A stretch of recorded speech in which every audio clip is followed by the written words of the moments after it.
को तैयार कर रहा हूँ, अब इंशाल्लाह कुछ दिनों में फाइल करूँगा। और एक बहुत अच्छा PIL है जो हिंदुस्तान के एक एक नागरिक से जुड़ा हुआ है और ये बहुत ही बड़ा इशू है। और मैं आप सब लोगों की तवज्जो चाहूंगा कि इस इशू को सुनिए। एक आपने सुना होगा साहब, शेयर मार्केट। सही है साहब, शेयर मार्केट में क्या होता है? ट्रेडिंग होती है साहब। टाटा बिरला इन लोगों के शेयर बिकते हैं, बड़ी बड़ी कंपनी। जिसके अंबानी बना का ऐसे शेयर मार्केट से बना। इससे पहले क्या था कुछ नहीं था। हम लोगों का, आप लोगों के पैसे बन गए, वर्ल्ड नंबर 1 आदमी बन गया, world richest person, India richest person. Why? Because of this. अब क्या हुआ इन लोगों का? पहले तो शेयर मार्केटिंग करते थे, आप शेयर बिक रहा है कंपनी के, मेरी कंपनी की वैल्यू अच्छी है, मेरा सबसे महंगा शेयर। आपको लगा था भाई अंबानी तो उभरता हुआ सितारा है, इसको मैं पैसे लगा लूं, आपको मिलेगी। टाटा को भी मिले, एयरटेल, XYZ सब पे मिले। एक ट्रेडिंग होती है कमोडिटी ट्रेडिंग, जिसके अंदर गोल्ड, सिल्वर, मेटल, सारे मेटल्स, उसके अंदर ब्रास, एल्युमिनियम, XYZ सब सेल आउट होता है। क्रूड ऑयल भी मिलता है। कुछ टाइम के बाद अब जब इन लोगों के पास पैसा आ जाता है तो फिर एक सोच बन जाती है कि हमें ज्यादा से ज्यादा कैसे कमाया जाए। तो बोले हमने शेयर भी बेच रहे हैं, अब हमने ये मेटल मार्केट में सोना चांदी भी बेच रहे हैं, तेल भी बेच रहे हैं, कच्चा तेल। अब क्या करा है? बोले अब हम आलू प्याज भी बेचेंगे। 2004 के अंदर साहब commodity trading, derivative commodity trading होती है, जिसके अंदर खाने पीने का सामान मिलता है। आलू, प्याज, तेल, दूध, मक्खन, चावल, एवरीथिंग जो आप खाते हैं, जो भी इंसान खाता है। डेरिवेटिव ट्रेडिंग का एक हेड है, उसके अंदर ये सारी चीजें मिल रही हैं। अब क्या होता है साहब, मजे की बात, ब्लैक मार्केटिंग पहले भी होती थी, आज भी हो रही है, कल भी होती रहेगी, कोई डाउट नहीं। क्योंकि समाज में करप्शन था, है और रहेगा, और वो मुमकिन नहीं है। और इसीलिए सारी रिलीजन जो आई ना, चाहे वो हिंदुइज्म हो, चाहे इस्लाम हो, चाहे क्रिश्चियनिटी हो, जूइज्म हो, सब इस समाज के अंदर जो गंदगी फैली थी उसको साफ करने के लिए आई। क्यों? क्योंकि करप्शन था, गंदगी थी, हर रिलीजन आई। पता नहीं अब कौन कौन से महापुरुष आएंगे साफ करने के लिए, वो मगर मुश्किल है साफ होना। इसके अंदर अब साहब करप्शन तो था ही, मगर पहले, अब जब मैं इसकी कम्युनिटी की बात कर रहा हूँ, पहले बनिया होता था जो अपने पास स्टॉक रखता था। आटा अपने हिसाब से दिया उसने, चावल अपने हिसाब से दिया, उसे लगा कि साहब बरसात होने वाली है, अब जरा यहाँ पर डिमांड बढ़ेगी और सप्लाई कम होगी, तो उसने अपने पास इकट्ठी करनी। मेरे पास 2000 बोरियां हैं, 500 बोरियां, अपनी अपनी कैटेगरी के हिसाब से। मगर उसके पास गोदाम होता था कि मेरे गोदाम की कैपेसिटी है 5000 बोरी की, उसने 5000 बोरी भर दी। और फॉर एग्जाम्पल चीनी जो है वो 40 रुपए किलो मिल रही है आजकल। उसने कहा भाई चीनी में 10% बढ़ा के 44 रुपए दूंगा, आपको लेनी है दो, नहीं लेनी है मत दो। अब वो बरसात आती है, डिमांड कम हो गई, तो अब वो पब्लिक है उसको खाने जिंदा रहने के लिए, अब वो 40 रुपए की चीज 44 रुपए में खरीद रही है। खरीद ली साहब। दूसरे बनिए ने कहा मैं आटा के हिसाब से भेजूंगा। हर आदमी ने अपने अपने ब्लैक मार्केटिंग के हिसाब से, अपनी गोदामों की कैपेसिटी के हिसाब से ब्लैक मार्केटिंग शुरू कर दी। मगर अब क्या हो रहा है? अब ब्लैक मार्केटिंग पहले बनिया करता था, अब आम आदमी कर रहा है, नेताजी हमारे से बढ़ावा दे रहा है। अब बड़ा जो आम आदमी जो कर रहा है, वो आम आदमी मतलब हम में से वाला नहीं है, बड़ा सरमाएदार अब through the medium of derivative commodity वो मार्केट में घुस गया। उसने कहा मेरी कैपेसिटी है 1 करोड़ रुपए। एक तो अब हमारे जैसे करप्ट नेता है, नाम लेकर कहूंगा, मुझे कोई आपत्ति नहीं है, Sharad Pawar, the most corrupt person of the nation right now. Sharad Pawar साहब कहते हैं चीनी के दाम बढ़ेंगे, क्योंकि ये जो शेयर मार्केटिंग होती है ये स्पेकुलेशन पे होती है, आप उस पर चलती है साहब बातों पे कि किसने क्या कहा और क्या होगा। बोले हाँ साहब, जिसने कहा मार्केट बढ़ेगी, मार्केट गिरेगी, मार्केट घटेगी। अब शरद पवार आदमी साहब कहते हैं, जो कि एग्रीकल्चर मिनिस्टर है, जब वो शरद पवार कह रहा है 1 महीने के अंदर चीनी के दाम बढ़ेंगे तो बढ़ेंगे। आप कोई भी XYZ कहता था कि चीनी के दाम बढ़ेंगे तो मेरी बात की कोई औकात नहीं है। मगर शरद पवार अगर कहेगा चीनी के दाम बढ़ेंगे तो बढ़ेंगे। और जो मार्केट के अंदर भागड़ बिंदे बैठे हैं, हमने कहा यार शरद पवार ने कह दिया यानी कि बढ़ेंगे। बोले 1 करोड़ रुपए की चीनी खरीद लो भाई, दूसरे ने कहा 5 की खरीद लो, तीसरे ने कहा 10 की खरीद लो, जिसकी जितनी कैपेसिटी है, करोड़पति सब अपना लग गया बातों में। उन्होंने कहा चीनी खरीद लो, शरद पवार ने कह दिया। और 1 महीने के बाद क्या हुआ? चीनी जो पहले 20 रुपए थी चीनी, आपको याद होगा, एकदम 38 रुपए 35 रुपए हो गई। क्यों हुई? क्यों? शरद पवार ने पहले से अनाउंसमेंट कर दिया था कि इतनी चीनी होगी, हो गई वो, सबने चीनी खरीद ली। अब चीनी खरीदने के लिए पहले बनिया के पास स्टॉक रखने के लिए गोदाम होता था, अब हमारे कंप्यूटर के ऊपर 10 लाख रुपए उसने 1 करोड़ रुपए अपने एंटर बैंक अकाउंट के थ्रू ट्रांसफर करे, 1 करोड़ रुपए की चीनी एंटर मारा, खरीदी। उसको जरूरत नहीं है मेरे पास गोदाम है क्या नहीं है, उसने 1 करोड़ रुपए की चीनी खरीदी जितनी भी आई, किसी ने 10 की खरीदी, किसी की 20 की खरीदी। 15 दिन के बाद जो चीनी 20 रुपए थी वो 35 रुपए हो गई, बेच दी, 15 रुपए का फायदा मिला। 15 दिन के अंदर 15 रुपए का फायदा किसी भी ट्रेड के अंदर नहीं होगा, एकदम फायदा के double, at least double, 80% to 100% margin हो गया। और उसके अंदर ना उसका हेड है, उसको जरूरत नहीं गोदाम की, बेच दिया उसने। So this is happening.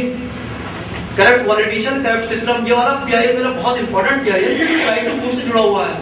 तो इस पीआईएल के थ्रू से I want complete ban on this commodity trading on derivative. आप सोना चांदी बेच रहे हो, बेचते रहो, शेयर मार्केट का आप इनके टाटा बिरला के शेयर बेच रहे हो, बेचते रहो, बट भैया आलू प्याज मत बेचो।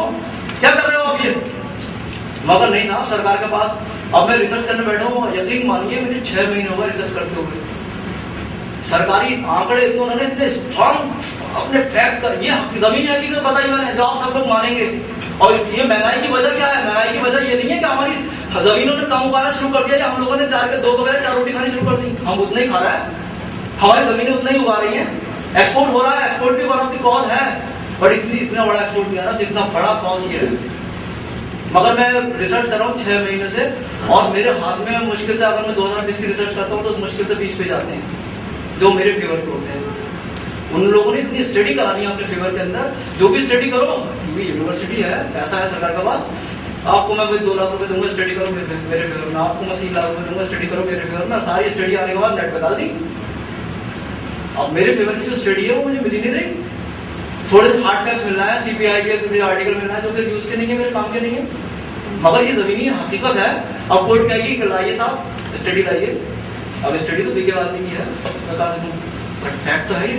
तो मैं लगा हुआ हूँ आपकी मीडिया, आप सब लोगों की इसके ऊपर बहुत सपोर्ट की जरूरत पड़ेगी। जिसको इस तरीके के कोई आर्टिकल्स मिले, स्टडी मिले, प्लीज मुझे कांटेक्ट करिए और मुझे दीजिए, क्योंकि ये मैं मेरे दिल में ही तमन्ना है, और ये मैं अपने नाम से पर्सनली फाइल करूंगा, मैं किसी ऑर्गेनाइजेशन के थ्रू नहीं जा रहा।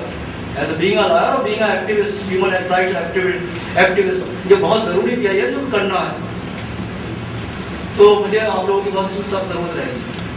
इसी के साथ अपनी बात करता हूँ। मेरे साथी दीपक माधवी जी हैं यहाँ पे, मैं उनसे अनुरोध करूँगा, लेकिन मेरे पास एक नाम आया है, हमारे एलएमएल के बहुत जुझारू साथी हैं मोहन कुमार झा। वो शायद राय साहब के सामने अपनी बात कुछ रखना चाहते हैं, क्योंकि उनकी बहुत पीड़ा है, बहुत मुकदमों में उनको फंसा रखा है एलएमएल और ये सिंघानिया राणे ने।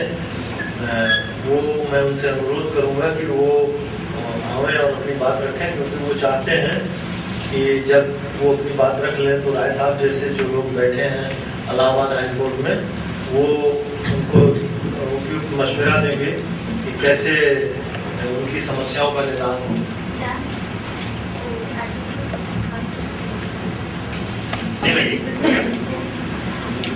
कि ज्यादा संख्या में लोग हमें इस तरह के मिले जो जेल गए। शायद आप लोग हंसेंगे इस बात से, क्योंकि जब हम बाहर कहीं इस तरह की चर्चा करते हैं कि ये आदमी जेल गया, वो आदमी जेल गया, तो लोग थोड़ा देखने का जो तरीका होता है लोगों का, वो थोड़ा दूसरे हिसाब से होता है।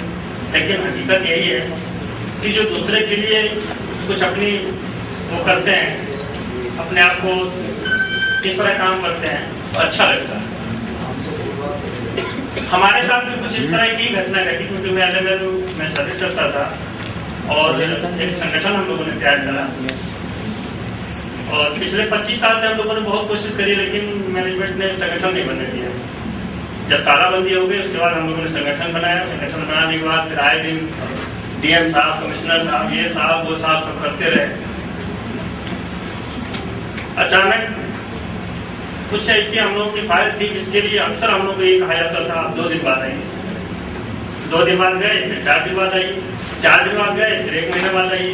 इस तरह से करें हम लोगों ने 2-3 साल गुजार दिया, और मन में बड़ा क्रोध था कि देखो इतने बड़े अधिकारी जो हर मतलब जो है 2-4 दिन करके हम लोग को 2-2.5 साल बर्बाद कर दिया, और काम हमारा वहीं पड़ा हुआ।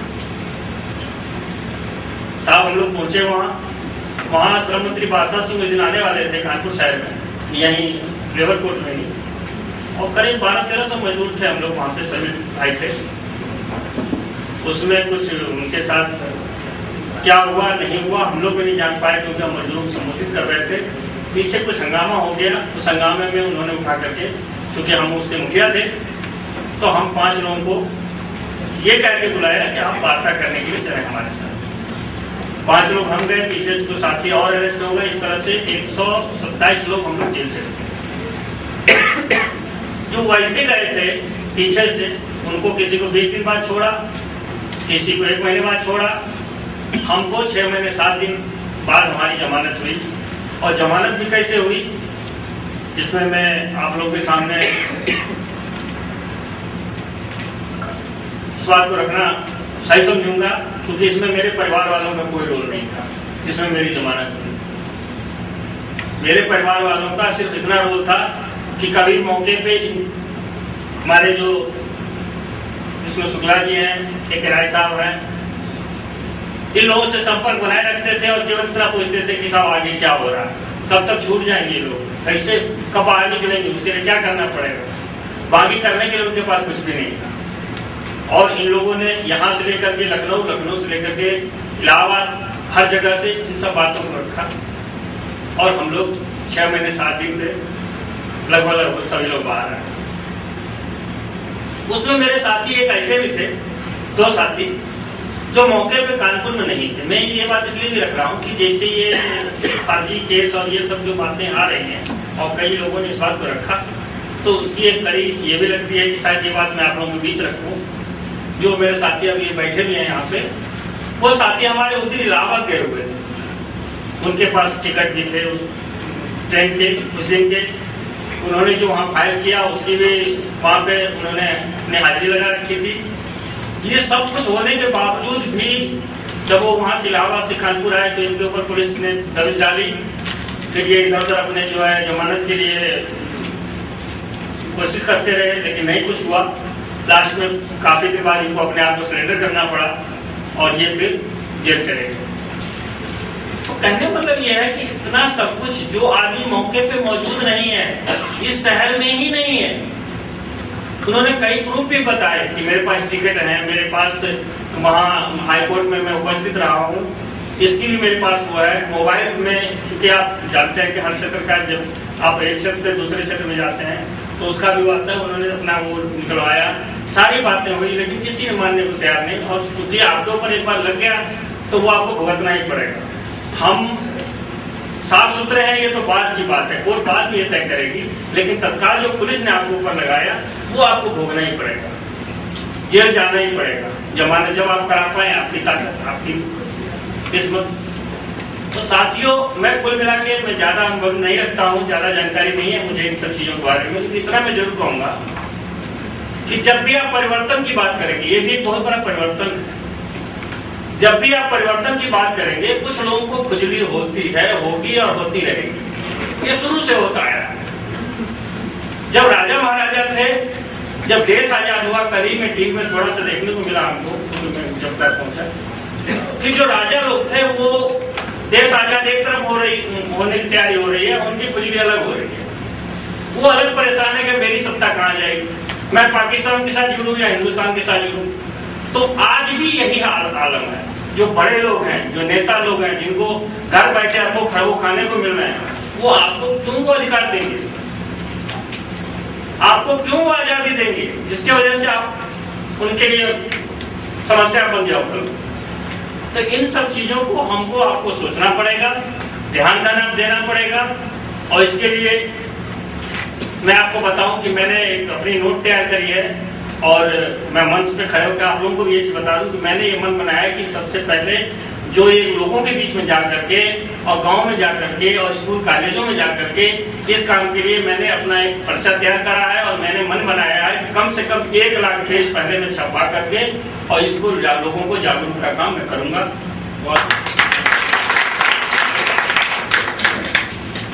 मैं साथी कुलदीप दीपक मालवीय जी से अनुरोध करूंगा कि वो, और क्योंकि ये जितने भी कानपुर में कोई भी संवेदनशील मसला होता है निडर होकर के, निर्भीक होकर के अपनी बात को ले जाते हैं।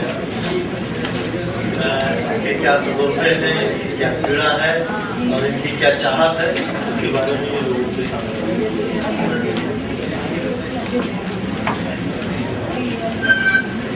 बहुत दिनों के बाद सामाजिक सरोकार से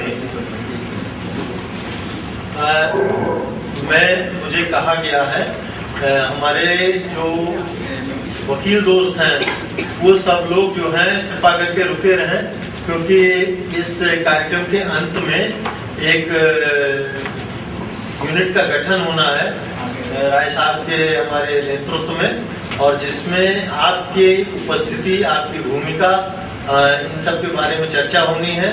तो मैं अपने जितने भी अधिवक्ता दोस्त हैं उनसे मैं विनम्र अनुरोध करूंगा कि वो जल्दी जाने की कोई चेष्टा न करें, रुक जाएं, क्योंकि ये एक अहम मुद्दा है और इस पे उनकी भूमिका बहुत निर्णायक के तौर पे समाज को दिशा देने का काम कर सकती है। उनसे विशेष अनुरोध।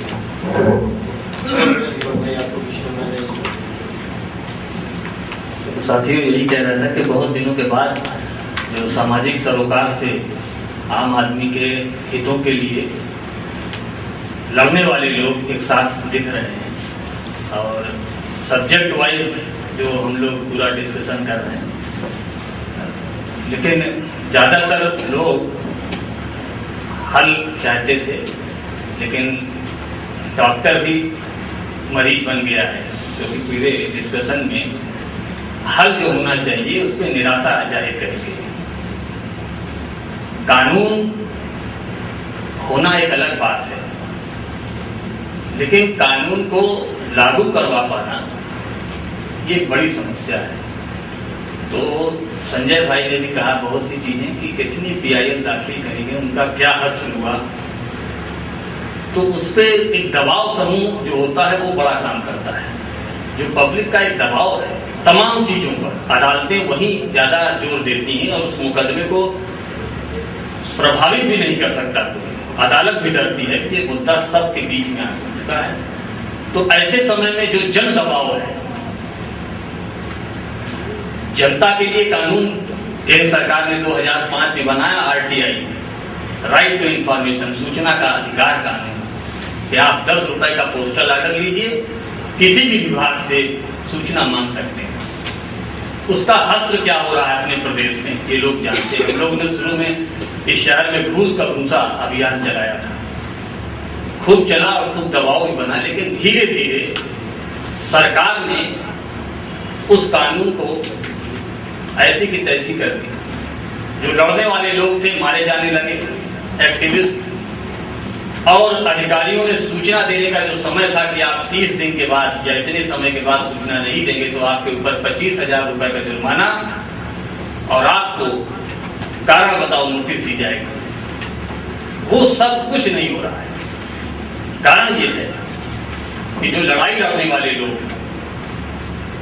वो तय करें कि हम आपकी लड़ाई में हैं कि नहीं साथ।